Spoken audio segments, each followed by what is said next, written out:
Welcome to the Flag Bearer channel. This is Little Known Black History Facts.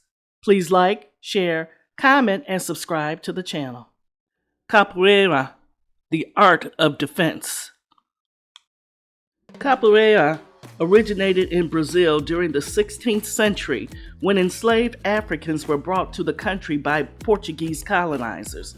The enslaved individuals brought with them their cultural traditions, including food, music, language, and even combat techniques. Capoeira developed as a result of more than 300 years of slavery in Brazil. Enslaved Africans were taken by Portuguese colonists from various cultures in Africa.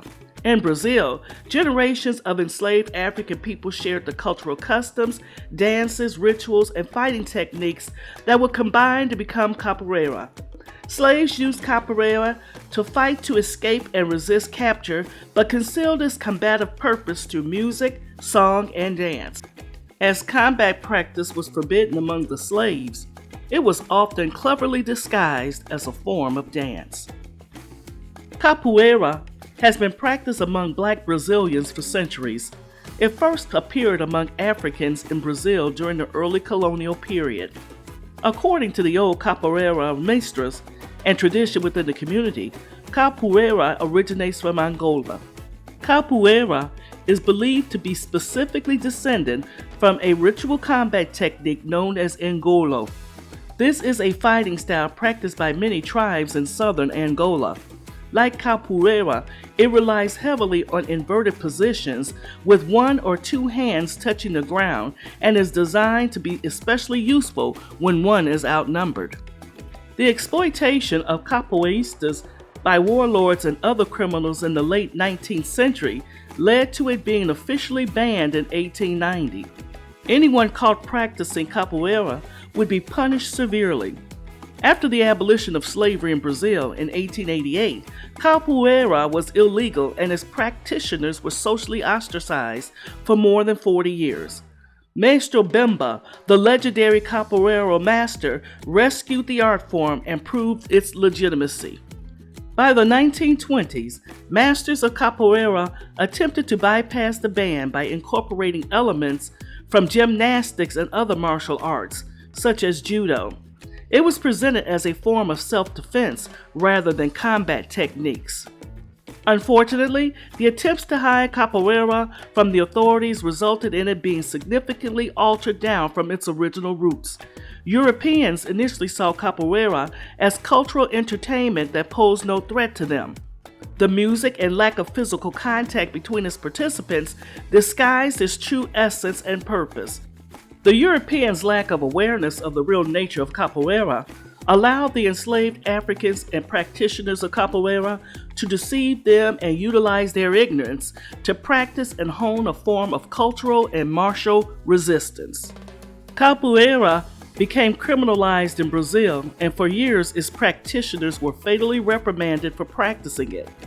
Since its legalization, however, capoeira has become Brazil's national sport and an international phenomenon through its promotion of diversity, respect, fitness, and discipline. The ginga is a signature move in capoeira. Ginga is a rocking movement designed to keep both the capoeirista in constant motion and to allow them to trick their sparring partner with a combination of fake moves. Most strikes in capoeira involve the leg. Two opponents face each other inside a ring formed by the other participants or spectators, who create rhythm for the game by clapping, singing, and playing traditional instruments. A roda refers to the circle that capoeira players form inside which the game is played. The two players fight one another, either with or without making contact, depending on the mood of the roda. A small band of instruments leads the roda and communicates the intensity and style of the game. The berimbau, which looks like a bow with a gourd attached to the bottom, and two pandeiros, Afro-Brazilian tambourines, are the only instruments used inside of a roda.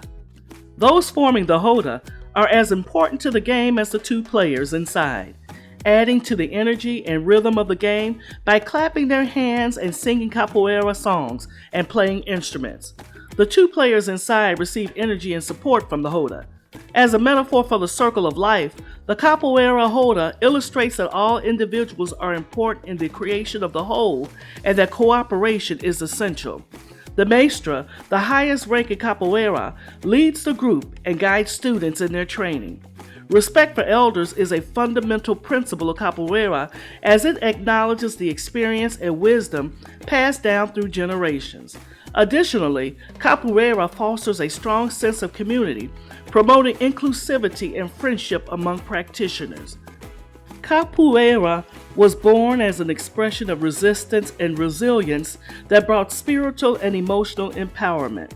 The cultures of enslaved Africans, Brazilian indigenous peoples, and Portuguese immigrants all contributed to the art of capoeira, and the art form is a reflection of the social and cultural integration of the diverse people comprising modern-day Brazil.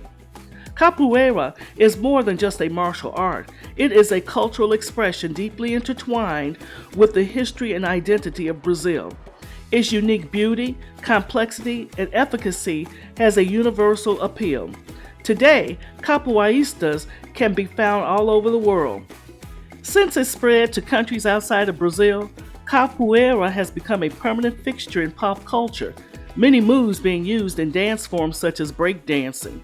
It is slowly making a huge impact on the mixed martial arts community and has become an alternative to traditional martial arts, dance, and fitness classes.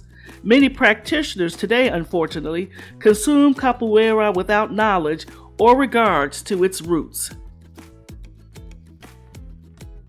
Until next time, if you like little-known history facts as I do, please like, share, comment, and subscribe to the channel. Press the bell to be notified of future uploads. Thank you for watching.